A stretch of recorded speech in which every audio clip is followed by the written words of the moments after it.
Pois é, 2024 vai ser o ano mais quente já registrado na história recente do planeta. Informação da Agência Espacial Europeia, Copérnicos. De acordo com a agência, também vai ser a primeira vez que o aumento da temperatura deve ficar 1,5 graus acima do nível pré-industrial.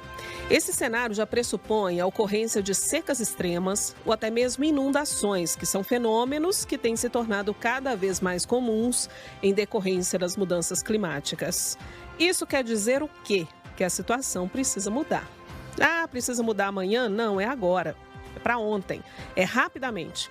Sobre esse assunto, a gente conversa agora com o biólogo, doutor em ecologia, conselheiro do Comitê de Mudança do Clima de Belo Horizonte, Tiago Metzger. Tiago, prazer, tudo bem? Bem-vindo. Com você, Adriana, obrigado pelo convite e é uma satisfação poder trazer informações aqui de primeira mão para os seus espectadores. Eu que te agradeço. Você já está tudo ok com o fuso horário? O Tiago estava no Azerbaijão acompanhando a COP29 e não foi fácil. Foi um trabalho intenso. Queria dar parabéns aqui, tá? Publicamente a você, ao Sérgio, viu, Tiago? Foi um trabalho brilhantíssimo. Obrigada pela parceria aqui também, né? Nos nossos jornais e também com as reportagens, com as análises. A gente adorou e imagino que foi um momento importantíssimo, né? Em que se discutiu realmente essa questão, né, também do aquecimento global. Obrigado, Adriana. Obrigado ao Grupo Tempo por ter também aberto essas portas. Uma mensagem de trazer uma informação traduzida, né, Adriana, para o dia a dia do cidadão. Às vezes nós falamos de aquecimento global, nós que trabalhamos nessa agenda há mais de 20 anos, por várias vezes fomos questionados, né, se realmente existe aquecimento global. E aí, quando, nesses últimos 2 anos, onde os eventos climáticos extremos estão mais factíveis, estão mais palpáveis para o cidadão, fica mais interessante a gente poder discutir sobre isso. Mas o fato de o ano de 2024 ser considerado, já pode ser considerado como o ano mais quente, acima de 1,5 graus, é um alerta global, Adriana. Os cientistas do IPCC já vêm falando sobre isso e depois eu vou falar para você o porquê do 1,5 e os perigos da gente passar dessa média de temperatura, desse aumento médio de temperatura. Pois é, essa mudança tem que ser rápida, mas o que a gente está vendo é muita discussão e a mudança que, mesmo que a gente comece a mudar os hábitos, Tiago, as consequências disso, elas demoram, né? A gente demora a sentir o efeito de uma mudança, mesmo que ela seja rápida. Mas o que a gente está vendo, assim, a gente está vendo algo acontecer, tipo, para mudar o cenário, pelo que você tem estudado, tem visto, enfim, tem acompanhado? Adriana, a Organização Global, né, das Nações Unidas, a ONU, o esforço é exatamente para isso, para que os países tenham a consciência e promovam ações para minimizar a emissão de gases de efeito estufa. O que é isso? Parar de emitir gases oriundos do petróleo para a atmosfera, porque é isso que causa o aquecimento. Na reportagem, né, que vocês fizeram, foi esclarecido o porquê da alteração do microclima local, a questão das nuvens, mas isso também vem já de um movimento global, uma vez que os gases de efeito estufa, a concentração dos gases de efeito estufa que nós temos na atmosfera hoje, ele é o causador direto, a ciência já mostrou isso muito claramente, ele é o causador direto do aumento da temperatura. Então, primeiro, precisamos diminuir as emissões de gases de efeito estufa. Esse é o processo de mitigação. Sim. E depois é o processo da adaptação. Por quê? As mudanças climáticas já existem. Olha esse calor, né, essa onda de calor que nós estamos vivendo. Para nós, Adriana, às vezes é mais fácil, porque a gente entra para uma sala, para o quarto, e liga o ar-condicionado. E para aquele grupo mais vulnerável, e aquele grupo que está aqui no Morro das Pedras, bem pertinho, onde mora 5 pessoas em um cômodo com telha de amianto. Qual que é a opção dessas pessoas? Então, qual que é o processo de adaptação dessas pessoas? Por isso a importância do financiamento climático. que foi tanto discutido na COP29. E os países em desenvolvimento querendo rediscutir, né? Tipo, de onde vai sair? É dinheiro demais? Não é bem assim? Parece que falta uma consciência, né, global de que é necessário ajudar, né? Quem tem mais ajuda o que tem menos. É assim que funciona na vida. E a consciência, mas também um compromisso, porque já foi estabelecido o princípio do poluidor pagador. Esse gás de efeito estufa que causa o aquecimento global hoje, ele é oriundo das emissões pós-indústria dos grandes países industrializados, como os Estados Unidos, a China e outros países dentro da Europa. Então, eles já assumiram isso. Esse aquecimento global é por causa deles. Então, eles têm que pagar. Esse é o compromisso assinado pelo Acordo de Paris e todos os outros acordos internacionais. Só que aí, eu entendo, Adriana, que esse movimento ele ficou mais rápido, ele acelerou, porque ninguém esperava que teria que pagar tão rápido. E aí a meta de 100 bilhões de dólares por ano, que já estava combinada no Acordo de Paris, foi triplicada agora no Azerbaijão, na COP29, para 300 bilhões de dólares por ano, mas o número que já se estima, já se fala, é de mais de 1 trilhão de dólares por ano, Adriano. Nossa. Só que esse 1 trilhão de dólares é um dinheiro que não existe, né? Não dá nem para imaginar. Ele ainda tem que ser articulado, tem que ser trabalhado. Ele ainda tem que ser trabalhado. E até para os 3 bilhões, viu, Adriano? Os municípios, os estados, o governo federal ainda tem que capacitar os seus gestores para escreverem projetos para captar esses 300 bilhões. Senão, nós não conseguiremos nem gastar esse recurso que já está aprovado. Agora, explica para a gente, por que é esse 1,5 graus? Então, 1,5 graus, o IPCC, que é o órgão técnico das Nações Unidas, né? Ele é quem estudou, criou os cenários, ele criou todas as modelagens que indicam quais são os aumentos de temperatura a partir da nossa consciência, como você disse, a partir do nível de emissão de gases de efeito estufa. E aí ele colocou essa régua do 1,5, dizendo o seguinte: até 1,5 nós vamos conseguir prever, nós vamos conseguir nos adaptar, nós vamos conseguir entender e se adaptar melhor aos eventos climáticos extremos.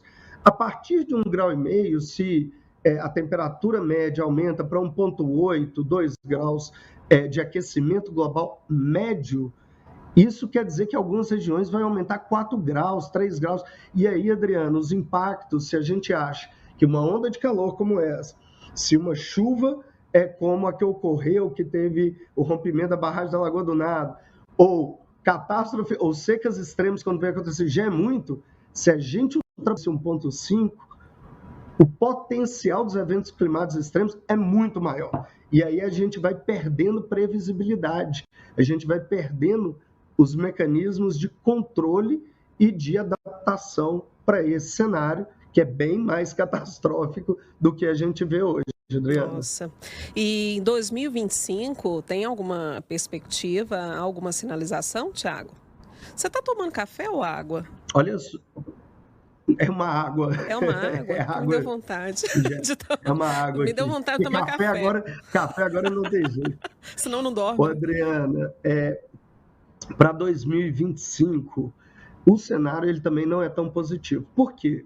Lá na COP28, em Dubai, foi abertos os relatórios dos países frente às metas de redução de gases de efeito estufa. Ao fazer uma análise desses relatórios, já viu que os países não estão diminuindo as emissões de gases. A diminuição ainda é muito pouca para que possa se atingir aquela meta de 1,5 graus de aquecimento médio. E aí, o ano que vem, na COP30, no Brasil, é o segundo momento de leitura desse relatório. Sim. Que é chamado pela diplomacia internacional de Global Stocktake, que é o estoque global de carbono. E aí a perspectiva os países continuam sem diminuir. E sem diminuir, vamos esquecer essa meta de 1,5. Nós já estamos lá no realmente 2 graus Celsius. Já existem cientistas brasileiros renomeados falando que nós já estamos em 2,5, 3 graus Celsius de aquecimento médio. E se isso realmente acontecer, Adriana, é como eu estava dizendo, os eventos climáticos extremos tendem a ser com uma intensidade ainda muito maior do que a gente tem hoje. E aí, nossos grupos mais vulneráveis, mesmo os menos vulneráveis, nós vamos ainda ter que nos adaptar assim, muito, porque é um novo normal climático. Então, assim, esse indicador de 2024 já ter ultrapassado 1,5 é um alerta global que temos que estar muito atentos e acelerar as ambições que a gente e que todo o globo tem falado ao longo desses últimos 2 anos, principalmente, Adriana. Sabe o que eu fico pensando às vezes, Thiago? Aí eu já vou entrar dentro do assunto de planejamento urbano, que eu sei também que você domina muito bem. Porque o que a gente ouve falar, quando a gente tem alguma catástrofe climática, se é que a gente pode falar assim, algum fenômeno, né? Esse é o novo normal. Foi um evento chuvoso extremo. Foi algo que não estava previsto. Mas o que a gente está, pelo que você está contando para a gente está num cenário em que ainda a gente consegue prever minimamente alguma coisa que pode vir a acontecer. Tipo, pode ser que venha uma enchente, uma chuva muito forte. Então, quer dizer, o gestor está pensando nisso, já está preparando alguma iniciativa para conter essa possível enchente ou chuva mais forte. É possível ter uma seca, né, muito severa. Então, aquela região que tem uma atividade agrícola mais potente já vai prever que pode haver uma seca mais severa. E aí tentar minimizar isso. Exato. Mas aí há duas questões, porque ao mesmo tempo em que as cidades precisam trabalhar, né, para minimizar esses efeitos climáticos, elas precisam também se preparar para lidar com eles. Uma situação difícil, né? Esse é o desafio da adaptação, porque nós temos que fazer projetos agora, Adriano, não mais no conceito tradicional que a gente usava como o tempo de recorrência dos últimos 50 anos. Se a gente for dimensionar um projeto hoje, sem prever essas possibilidades de uma pluviosidade intensa, de uma chuva intensa, num curto período de tempo, o sistema de drenagem, por exemplo, vai continuar falho. Então, a receita é a gente, primeiro, não é uma solução, é tudo de forma conjunta. Diminui gás de efeito estufa, muda gradativamente o modal de transporte para um transporte menos poluente, controla o desmatamento na Amazônia com a fiscalização para evitar ainda mais uma emissão de CO2 e vamos adaptando as cidades. No conceito, por exemplo, né, que o nosso colega Sérgio Mício, teto urbanista, tem falado muito, da cidade esponja, dos jardins drenantes, dos refúgios climáticos. São soluções que nós já trabalhamos há algum tempo, só que agora elas têm que entrar no centro, não é mais aquela obra como a gente via antigamente, né? Chega o dinheiro, não, deixa que aqui agora o viaduto, o cimento, as estradas a gente faz tudo. Não, a gente tem que dar um jeito de diminuir a velocidade dessa água, de parar essa água para ela não vir com tanta força, para que ela infiltre, para que ela percole, e que aí a gente usando vários conceitos de soluções baseadas na natureza, jardins drenantes, bacias de contenção, existe já, Adriano, um portfólio de projetos de infraestrutura verde para ser substituído gradativamente da infraestrutura cinza existente. Só que os tempos e movimentos não são o mesmo.